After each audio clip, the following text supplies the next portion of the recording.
Okay, we're recording. All right. Like I said, the tonight's talk is going to be about PyCharm. PyCharm. It's called Tips and Tricks in PyCharm. And yeah, that's mostly what it's going to be. Some of the stuff's going to seem kind of basic. Some of it is just really integral to how PyCharm functions. But I've been using PyCharm for years and years now. I can't live without it. I've done a few presentations for this group before, and I'm always doing my presentations with PyCharm and raving about how much I love it and all the cool things you can do in it. So we finally just decided that I should take some time to really dive into all the stuff that I love so much in PyCharm. PyCharm has a great feature where you can blow up the entire UI instead of just like your editor window font size. And I did that. I boosted us to 125%. It looks okay here in the room, according to the people surveyed, which was before you guys arrived. So I just went with it. How about the folks on Zoom? Is everything pretty easy to see and read? Yes. Yep. It's clear. Yep. Awesome. All right. Well, I've got a big list of stuff, and this is my own list. These are my favorite things that I wanted to cover. JetBrains, the company that makes PyCharm, actually has their own official list of tips and tricks. I skimmed over it. Some of that stuff is pretty cool too, but for today, I want to focus on the things that I use myself all the time. And I sort of alluded to this before, but I'm the in-house software developer for a mid-size law firm. And I'm also an attorney. I did that for several years and I got really burned out and finally returned to my first love, which was software development. So that's a little bit about me. Okay, so first, and I will be flipping back to this list frequently, see what we're going to cover here. Okay, yeah, virtual environment integration, Pip integration. Okay, so one of my favorite things about PyCharm is just how well it integrates with so many different frameworks and libraries and all that kind of stuff.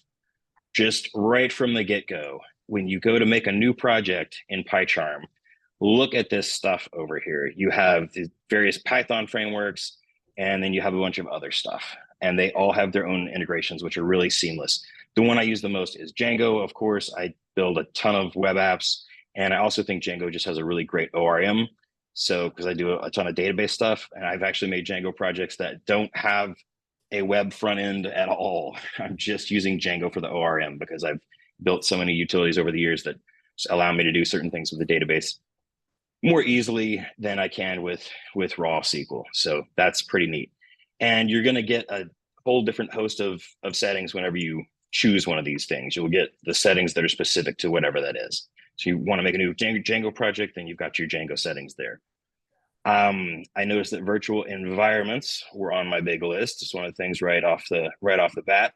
I hope everybody in here who does serious Python work is using a virtual environment of some kind. And so naturally, when you're creating a new project in PyCharm, it's going to make a virtual environment for you for that project. And it defaults to a little hidden folder. It's just a .venv. But if you want to customize it, you can customize it. I like to do that. I don't hide my virtual environment folder. I keep it right there in the project, visible. And when I say hide, I'm talking about, it's just got a dot in front of the folder name. It's your traditional Linux method of hiding a file. And I give it some kind of a name that just references what that environment is about, which relates to what the project is for. So like I'm using Python 11 right now, and I'm using Django 4.2. So I will put that in the name of my virtual environment, and then you start the project and it creates it, which is great. It does the virtual environment for you. And if you're doing a Django project, it will also automatically download the libraries that are needed for that, which is mainly just Django. It might grab something in addition to that, but that's the main one. So, and I did have that on the list, the PyPI integration. As I think most of us know, if you want to install something with Django, you do pip install and whatever it is. So we're going to install pandas right here. And there it goes. I just installed pandas. Pretty easy, but since we're using an IDE, and by the way, what PyCharm is, I skipped this. It's an integrated development environment. That's what it's all about. So you don't just have to sit there in the terminal, running all your Python commands from here very inelegantly. Yeah, it makes it all easier for you. So here is the PyPI integration that is built into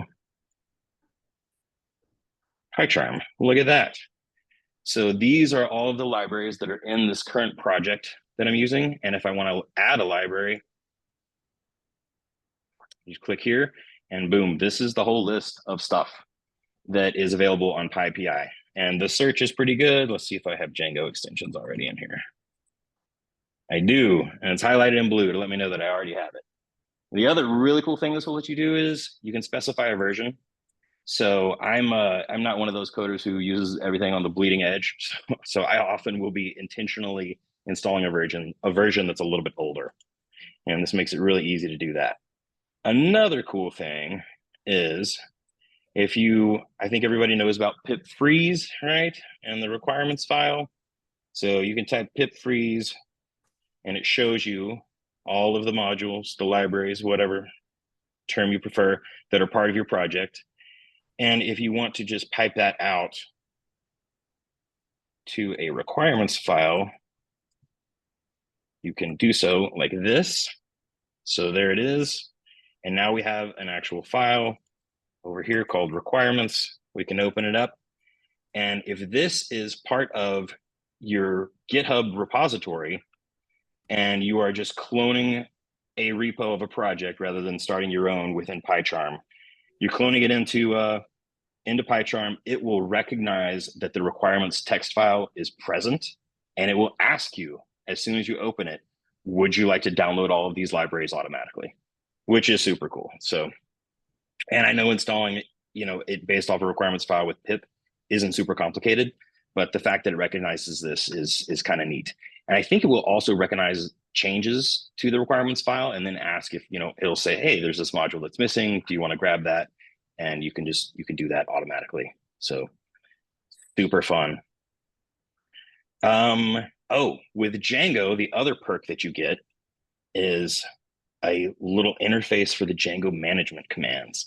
And it recognizes what's there and it will do the code completion for you. So one of my favorite ones is SQL diff. Wait, I thought I had Django. Extensions, you know what? Maybe I didn't add them to my settings file. Hold on just a second.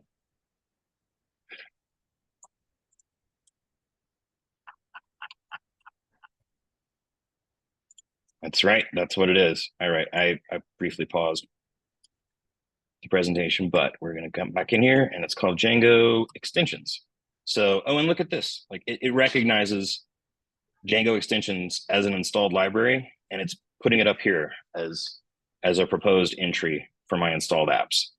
So I just added that. We'll close the management window, restart it, and now we should have all of our new, there we go, all the new stuff. And it even has a brief description of what it does. So SQL diff is a really fun one that comes with the Django extensions library. And it will tell you what the differences are between your actual database and what the models in your project say your tables are supposed to look like. So that is damn handy. Yeah. And maybe the case right here might just be that I have made some changes to my models and I have not yet made my migrations, or I have not yet migrated them. But either way, this has saved my butt many, many times. And sometimes the situation is such that you just want to grab this SQL and run it on your database, which brings me, I think, to my next top. We'll just switch these. We'll just switch the order of these. We'll go straight to database integration. You can actually take this SQL code and you can go to your handy dandy database panel over here, and you can open a console from that. New query console. There it is. And you can literally just grab this, copy it, paste it in here, and you can run all this SQL on your database right from PyCharm.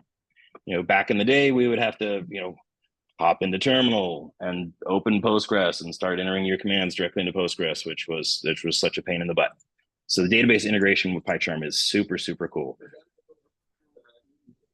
I don't think it is. That I'm going to show you a few more things with the database tools, and you'll see how powerful it is. And like it, for me, the database integration is worth the price of PyCharm Pro. It seriously is. So yeah, to that end, I will show you some of those features. And by the way, what this project is, this was just a stupid pet project that I had, where if anyone has ever tried to look up recipes online, it's just a quagmire. And the same goes for cocktail recipes. There is so much junk you will find when you're looking them up. Maybe AI will help there. I was hoping that it would. And even like the paid sites are full of just junk. So this little pet project of mine was to like take I don't know, a few hundred of the most popular cocktails and then ask ChatGPT how to make those cocktails. I'll show you guys how that works in a second. But basically, I pulled down hundreds of cocktail recipes and then stored them in this database. So that's why you're seeing things like the project name is Drink Me.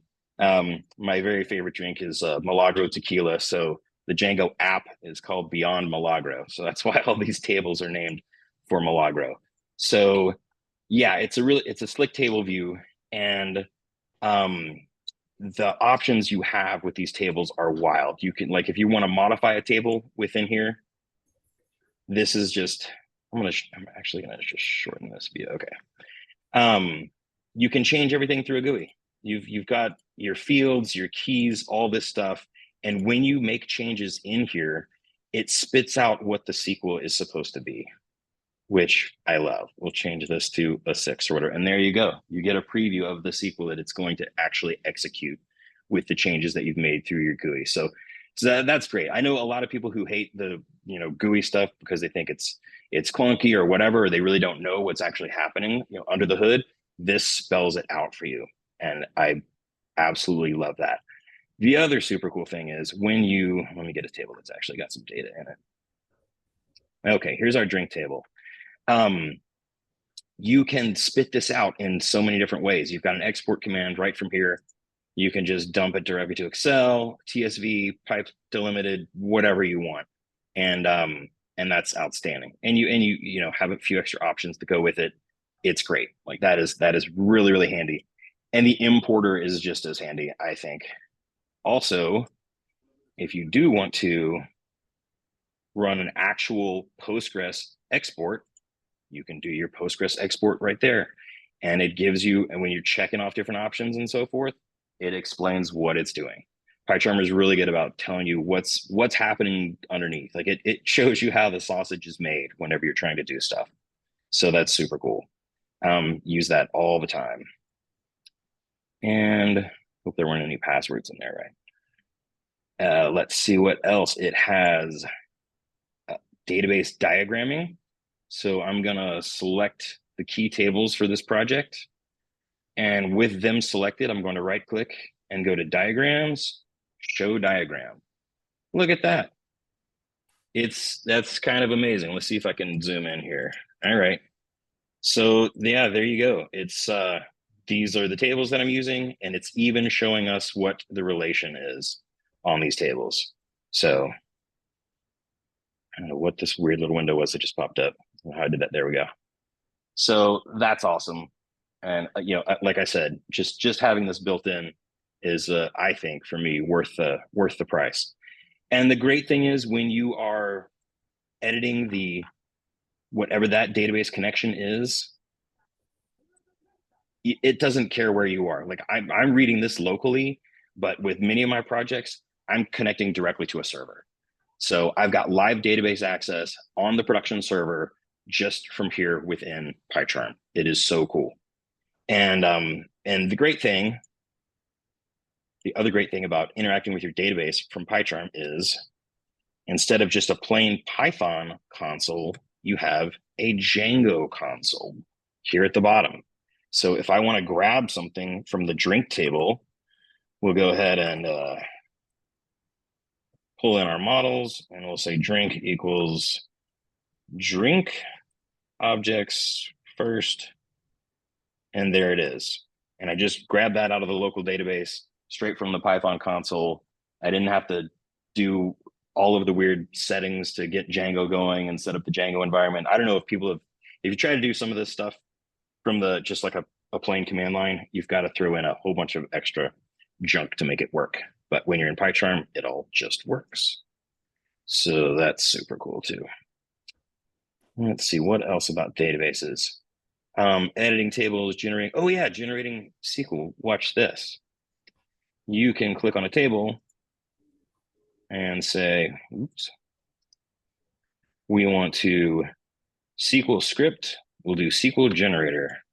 And look at that. It's right there for you. It's telling you all the SQL that would be required to recreate that table. And if you want to go in here and do stuff to it, you can edit stuff in there and then run the SQL yourself in the handy console window that we referred to before. So love that. All right. Data frame views. Okay. I said we just imported pandas. Let's do something with pandas. Well, I didn't import, I installed pandas. So shouldn't we do it as import pandas as PD? That's the better way, right? So PD dot data frame from records. Data frame's different. Data frame from records, and let's just grab that drink model. Let's just get everything in it, store it as a pandas data frame. Let's see if this works. Data frame equals. Okay, it looks like it worked. And oh, when you're in your Django console here in PyCharm, you get to see what all your variables are over on the side. It's awesome. So, and you can dig into them as well. Like I can see the components of this drink object from the drink model. So yes, that is an alcoholic beverage. This database actually has a handful of non-alcoholic beverages too. So you can get all these details in here and it's kind of wild. So I love that. And I use that all the time. And this one is an actual data frame. And notice this option on the far right. It says view as, I'll unselect it so it's easier to see. See this blue? View as data frame? Well, watch this. Bam. It pops up right there, taking the place of where the database window was. And now you can see it. You can see all of the records of this as a pandas data frame.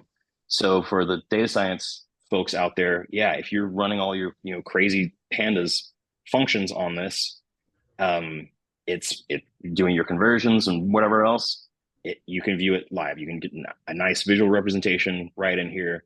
I guess data science folks are always using Jupyter notebooks, right? Is that the main thing? Yeah. Who is your data science? No, you're data dog. You're an engineer.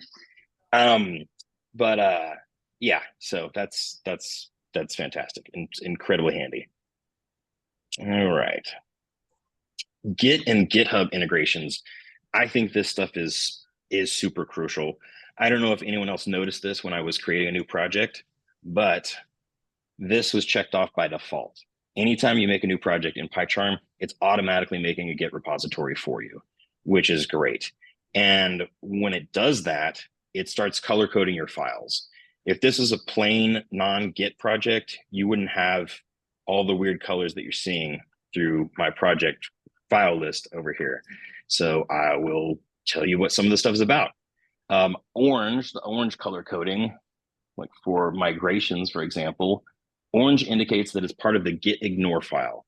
And you know what? You've got integrations with your right click where you can just say, I want to go to Git and I want to add this to my git ignore. I think. Am I lying to you all? Well, this one is already part of my git ignore, so maybe that's why it's not there, but there are shortcuts for most of this stuff. And I chose to do that with this particular project. I know that migration should normally be part of your repo, but that's just the way I did it. Red means it is not part of Git at all.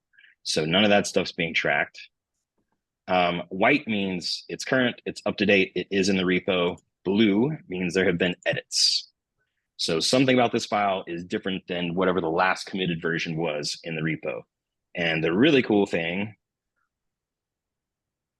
with that is you can see what the changes are by looking at the color coding of your, what is this, the gutter, whatever this sidebar is. So there's blue for the edits, there's green for the additions. And when you're in this view, when you're looking at an actual Python file, you have a structure window. This is the format that I use. I have my project window up here, structure window down here, and there's an entirely new class that was added, as you can see by all the green, meaning it's a new class. And this will show you in the structure window, the class is green. And the last class that was edited, the drink class, that's marked as blue. Very, very, very, very, very handy.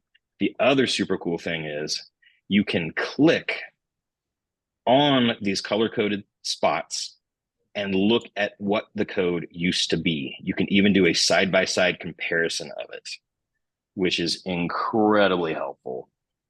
And if you decide you want to just roll it back, it's as simple as hitting this little rollback lines icon right here. So I hope to God everybody is using Git or some other version control system, because I really don't know how you work without it.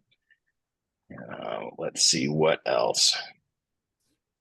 Does everybody know what linting and syntax highlighting is? Because now that we're looking at code, I should at least mention those things. So your linter is, that's the part of the IDE that tells you if there's something wrong with your code.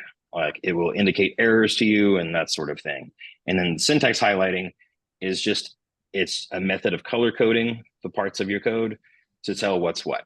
So you can see a bunch of different colors in here. Strings are in green, and then the values for your attributes are colored in different ways. All this stuff makes it just a lot easier to read. And as we know, Python in general is supposed to be really easy to read, and I think PyCharm takes that goal in mind. Let's see, ignored directories, gutter indicators, git log. Oh yeah, in the history of the file. This is really, really, really, really handy too.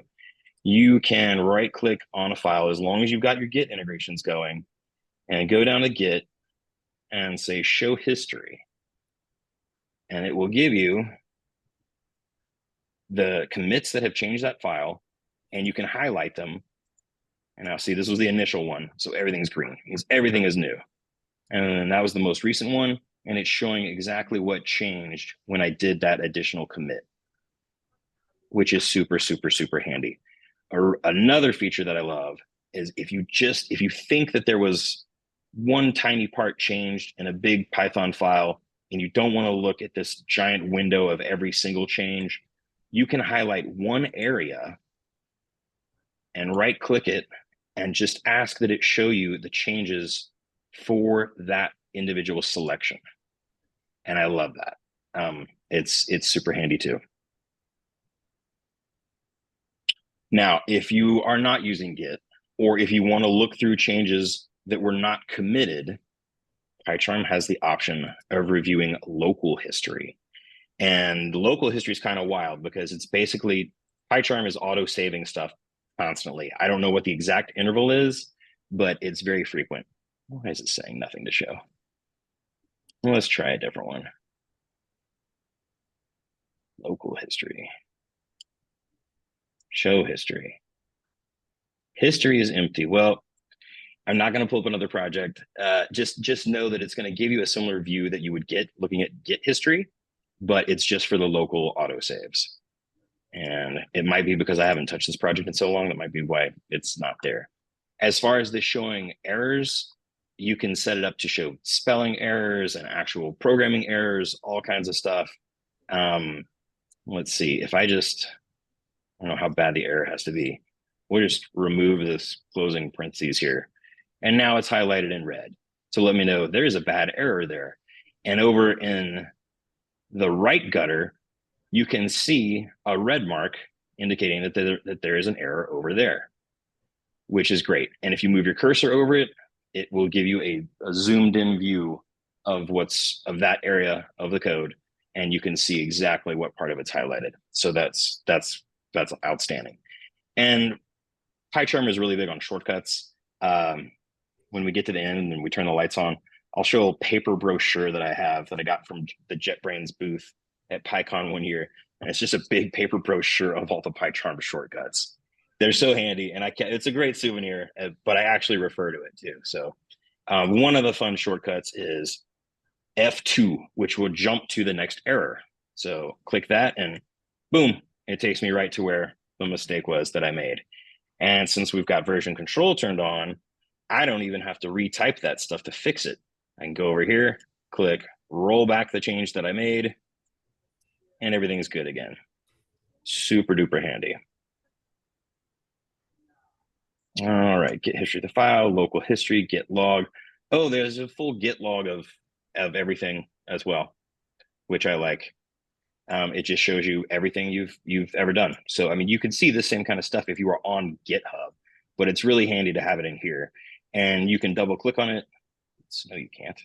You can click on, I think, the file, the individual files that show as having been changed. Yeah, and it will show you what changed. So that's cool. All right. Close that window. Python Django console, we've kind of already jumped in there, showing you what that was. Okay, how about some just basic navigating among the files in your project? PyCharm makes that super, super, super easy. One of the shortcuts for that is double shift. You just hit the shift key twice, and within this search view, you have a bunch of different tabs. Files and symbols are the ones I use most. Sometimes I'm just going to all, and you start typing something, and it should take you to whatever that thing is. Boom. We're looking for the class for can I get and there it is. If you do symbols, that looks for functions, methods, variable names. Even it's wild, and it'll find it anywhere in your project. And if you don't want to click double shift and then select the specific tab that you want, there's shortcuts for that too. You can do there Command Shift O, go straight to files. I use that all the time. And there's another one for just looking directly for symbols. It's great. And all of these things, I don't know if anybody noticed, but let's start typing something. It should be doing regex by default because there is regular expressions are integrated to most of the search within. Oh, there you go. Search options used, regex. So that's great. And we did, I think it was what was it, last month or the month before, we actually did a presentation on regular expressions. And the way those are integrated in PyCharm is outstanding. So, auto search by typing. Every little tool panel within PyCharm has a quick search feature that just automatically activates as soon as you start typing. If you are highlighted, like if you have highlighted that particular tool window. So if I want to hit a shortcut key to jump over to the project window, and from that I want to go to utils, I just start typing utils, and boom, it jumps right there. And it's sort of it kind of inserts wildcards on its own. So you can type something weird without using proper regular expressions, and it will intuit what you're looking for. Like, let's see, if I do base.site, no, it's not going to get it. Base space site, yeah, it still gets it. And there's an underscore there, not a space, but it overlooks that, and it gets you to what you want. So that's super handy. And there could be, I could type base HTML, and it's going to grab that too. It's overlooking all the junk in the middle, and it knows like started with base, ended with HTML, and it's going to find that for you. And what's really fun, if you're using your structure window, you could be somewhere like in the oh my, okay, let's erase that. Let's say I did want to jump to that utils file, boom, and then I wanted to search for a specific utility. I can then jump into the structure window, and I can type in that utility name, update, boom. So I have just jumped directly to that function in a couple of seconds by going to the project window and then the structure window, just by using shortcut keys and typing out what I want. And it takes me right to the method that I need to be at. Likewise, I could have used the shortcuts here and look for get drink recipe. It jumps right to it. Love that. Use it all the time. Okay. built-in regular expressions. Anytime you hit find and the find window opens, it will default to a regular expressions search. You can turn it off if you want to, and you can change caps and word boundaries, all that stuff. But this is really, really, really handy. Like I said, use it all the time. I think I was doing this test search in the models file. And we've got 21 instances found that hit from that search. So let's just grab one here. I'm going to highlight this section. Oops. Oh, looks like I really screwed something up. Okay. And I'm going to choose the option over here to select all occurrences of the regular expression I search for. And there you go. And what's really neat is those cursors will all be live at the same time. So if I want to, jump around and change what these defaults are in bulk, I can do that. There's another trick for doing that. It's just by holding the option key and clicking your cursor in another place, and you get multiple cursors. So if I decide, you know what, these fields should be required fields, I don't want the blank option on, I just go in there with my 4 cursors working in tandem and highlight all that stuff and wipe it out. It's really, really, really easy. And there's another way you can turn your selection mode into cursor selection mode altogether. So instead of, if I'm holding the shift key and I'm highlighting code like this, if I change to column selection, oops, I'm doing it wrong. Hold on. Trying to remember all these millions of shortcuts. I need the brochure. There we go. Okay, look at all those cursors. And then I'm going to select those because I need to do something with them. I'm going to hit copy and I'm going to stick them in a Scratch file. Boom. And then I'm going to use regular expressions right here in the Scratch view to look for new lines and replace the new lines with commas. See how easy that was? Now, note we're getting all these errors because the Scratch file defaulted as a Python file because it could tell what we copied was Python. One of the things on my list to show you was the file type override. So I'm going to change this to plain text, and now we have no more errors because I really just wanted a plain list of these all sitting here like that. Okay. Refactoring. PyCharm has a lot of fun stuff in place for you to very safely change the names of things. We've got this routine called get drink recipe from ChatGPT. You can highlight that, go into the refactor mode and change it to something else, hit enter, and any reference to that, it shows there's one other usage somewhere. We'll click that. And it changed. This is where it was. And now it's called something else. So love that. Use that all the time. It makes it, it saves you from a lot of screw ups you could have by renaming functions and variables just willy-nilly. All right. Oh, line joining, auto formatting. Those are fun ones too. Let's see. Let's say you've got, well, maybe we could go back to this here. Okay. We're going to get this where it was. Let's say you want all these to be on one line. There's a shortcut for that. Boom. You just put them all on one line. If you've got ugly bits of code that need to be reformatted, Django has commands that will reformat all the code and make it clean and try to follow PEP 8 rules. Oh, one of the, what page was it? I think it was it on the models. We were getting a warning at the top about, yeah, this. See how this is highlighted in beige here?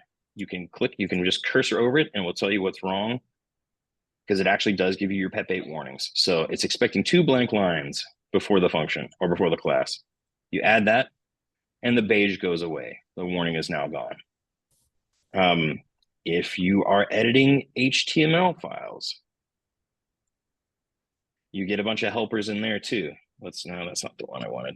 Let's do this one. Let's say that I want to make the background color white. And so we do BG color. And you can just pick from a list, which is a great shortcut. But now look what it's doing. It did a strike through on BG color. Why? Because it's deprecated. And if you hold the cursor over it, yeah, it says obsolete attribute. And I think, let's see, show inspection description.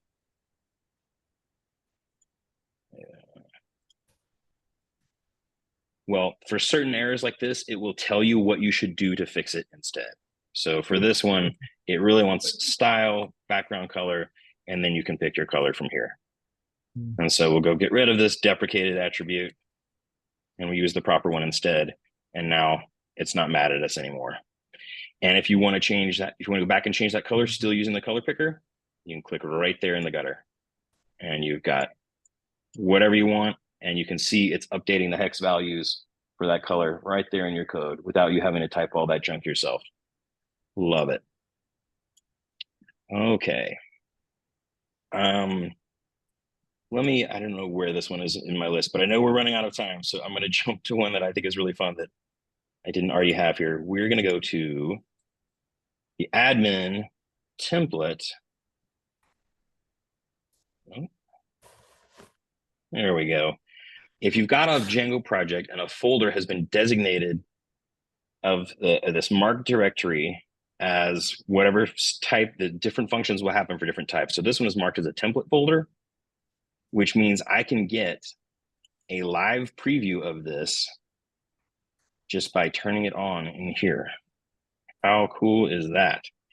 And if I want, so this is the Django admin interface. This is what you would see in your browser if you were just using the regular Django admin interface.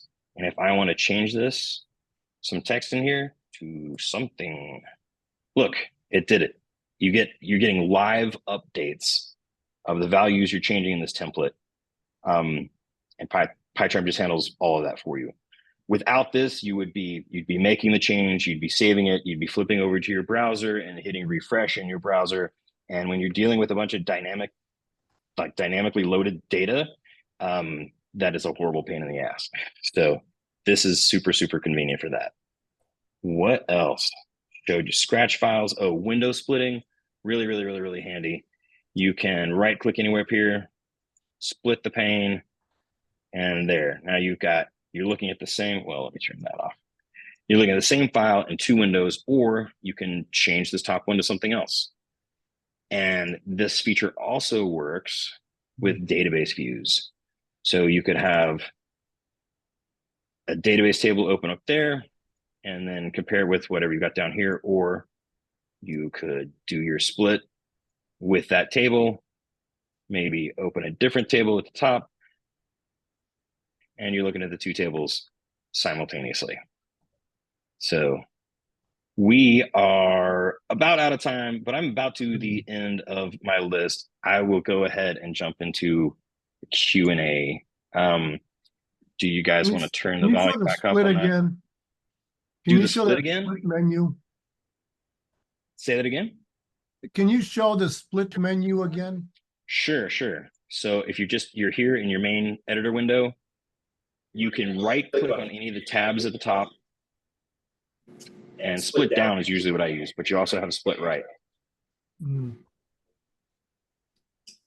if this one is highlighted, then I think the next thing you click will open in that bottom split. Yep. You have the top one selected and open something new, then it's going to open in the top.